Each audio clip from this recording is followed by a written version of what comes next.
2020-2021 Premier League champion will be...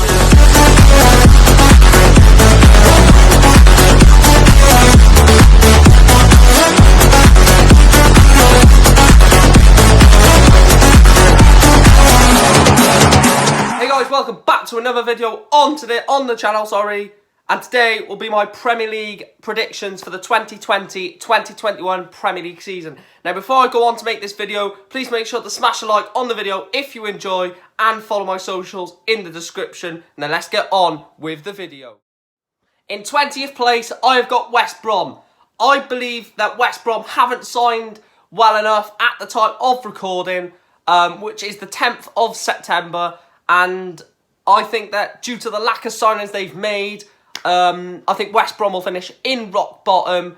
Maybe if they make a few more signings, they could stay up. But as I'm recording, I think West Brom will go down in 20th place this season. In 19th place, I've got Fulham. They've made a few strong signings, the like of Anthony Robinson, Alfonso Areola in on loan. They've made Anthony Knockaert a permanent deal, Mario Lemina in on loan from Southampton, and Harrison Reed a permanent deal. But I think they just need a little bit more to stay up. I don't think Mitrovic is going to be able to keep Fulham up on his own. So yeah, I have got Fulham to finish in 19th. I don't think they're going to be able to stay up, but hopefully Mitrovic can fire them to Premier League safety this season. 18th spot, and the third team to go down to the Championship, I've got Crystal Palace. And I believe the signings they have made, they could be good in the next season or two, but to stay up in the Premier League this season, I don't think they're the signings. They made the signing of Nathan Ferguson from West Brom and Eberechi Eze from QPR for £20 million. Like I said, I think these signings will be good in the next few seasons when Eze and Nathan Ferguson develop a little bit more, but they need a little bit extra to stay up. And if they lose Wilfred Zaha, I think Palace could definitely be going down, and Roy Hodgson could see the sack very soon.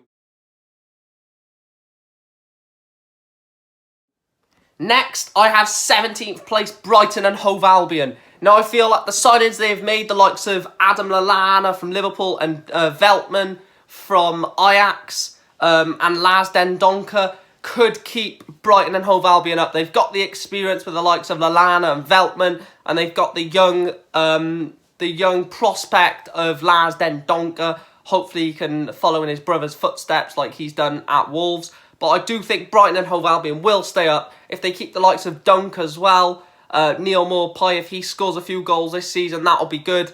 However, they have lost Glenn Murray on loan. They've lost Aaron Moy, Duffy on loan to Celtic as well, and Anthony Knockaert, of course, making his move to Fulham a permanent deal. But I do see Brighton staying up in 17th place.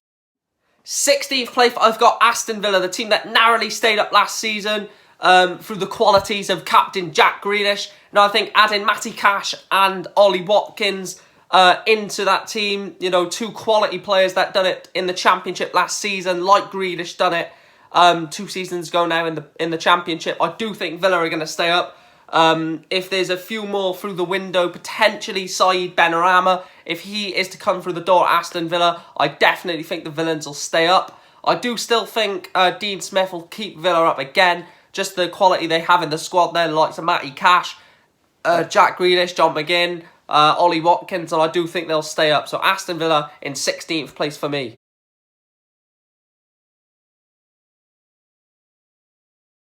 15th place, I've got Newcastle United. I think with a few more additions, Newcastle United could definitely push higher than 15th and definitely be the surprise package of this season.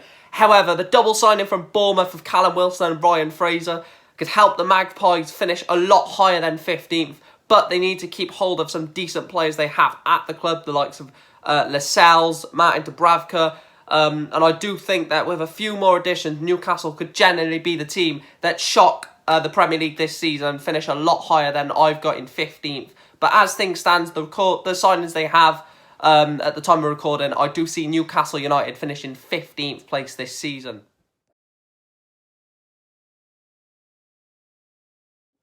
14th place, I've gone with Southampton. I think the scoring power of Danny Ings, if that can carry on into next season, they will definitely stay up. The two defensive signings they've made as the time of recording of Mohamed Salasu and Kyle Walker-Peters could be could establish Southampton as a Premier League team, and they're going to be good defensively as well this season, also with the likes of Yannick Vestergaard and Jan Bednarak as well. But I do think that Southampton will comfortably stay up and finish in 14th. Like I said, with a few teams, and like I will say with a few teams, a few more additions, and they could definitely finish higher than that. However, if Danny Ings isn't on scoring form like last season, then Southampton could struggle as they look for him for most of their goals.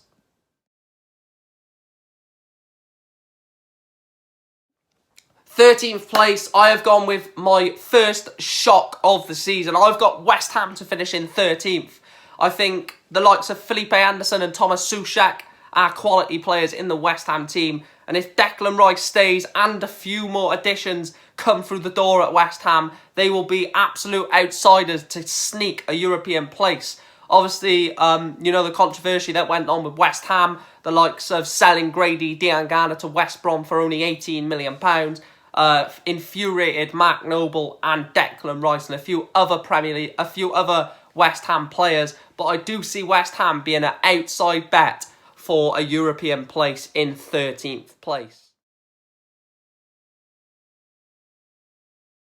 12th place, I gone with Burnley, and I believe Sean Dyche will carry the Clarets, to yet another mid-table position in the Premier League this season.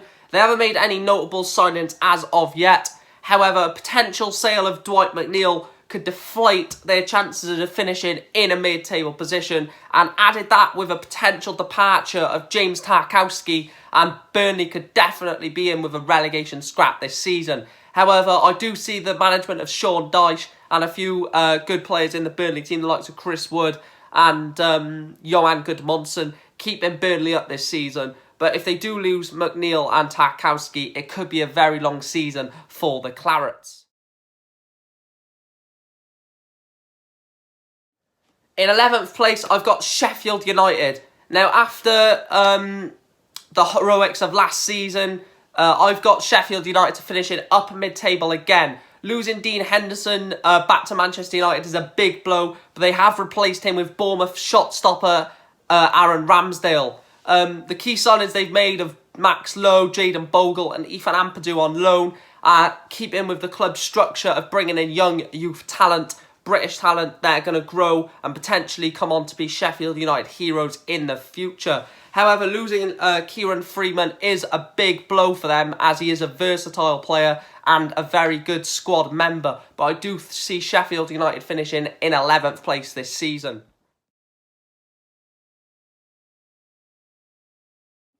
10th place, I've gone with Leeds United, newly promoted, of course.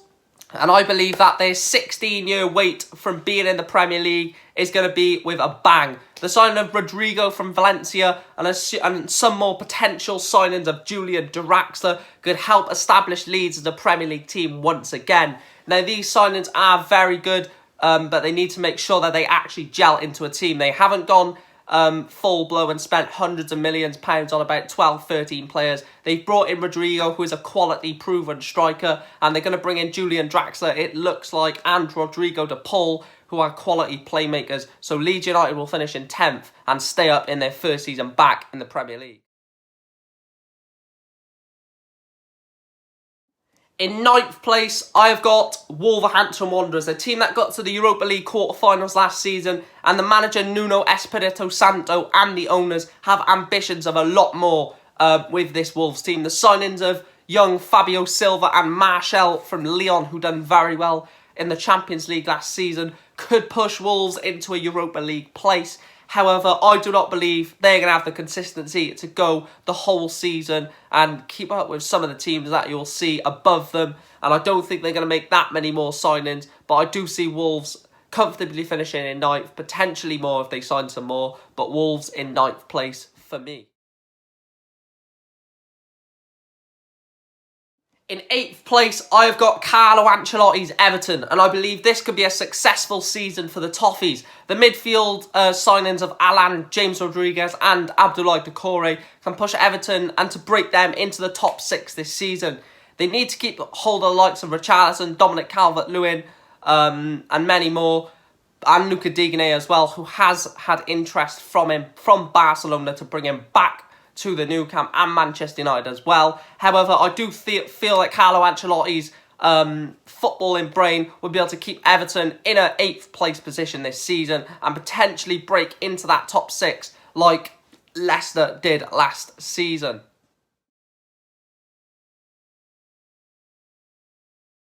In 7th place, I've got Leicester City.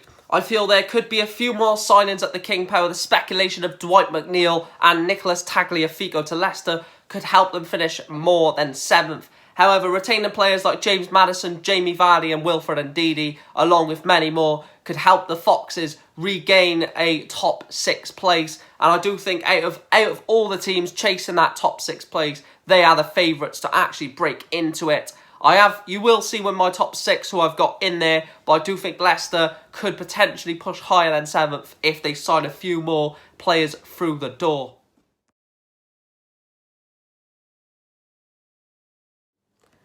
Last season was a very disappointing for Arsenal, but I believe that they will finish in 6th place this season. A full season under Mikel Arteta and allowing his style of football to be implemented at the Emirates, and I believe Arsenal could chase a top 4 finish. However, the signings of Gabriel and Willian and the contract renewal of Pierre-Emerick Aubameyang could see Arsenal definitely break into this top 4.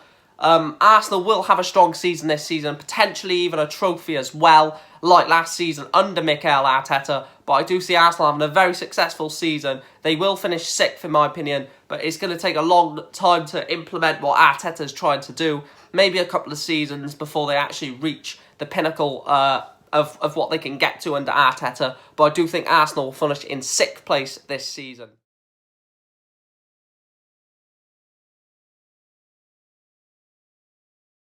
In 5th place, I've gone with Tottenham Hotspur. Now, I believe they're going to have a much better season under a full season under Jose Mourinho, and I do feel that Jose Mourinho could suit this Tottenham style of play. The 2 signings of Pierre-Emerick Højbjerg and Matt Doherty from Southampton and Wolves respectively could add an exciting look to this new Tottenham team. Potentially a trophy at the end of it, as we know Jose Mourinho loves to pick up a trophy. Could this be the season where Mourinho finally wins a trophy for Tottenham?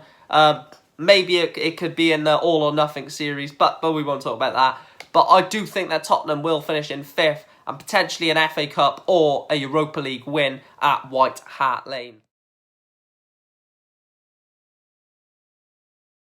In 4th place, I've got Manchester United. As the time of recording, they've only brought in Donny van de Beek from Ajax for 39 million. If they do manage to get Jadon Sancho and a couple more deals through the door at Old Trafford, then I do see them closing the gap between them and the top of the Premier League table. However, they do still need to get rid of the deadwood, the likes of Phil Jones, Marcus Rojo, Jesse Lingard, Andreas Pereira, and the list could go on, Nemanja Matic matter.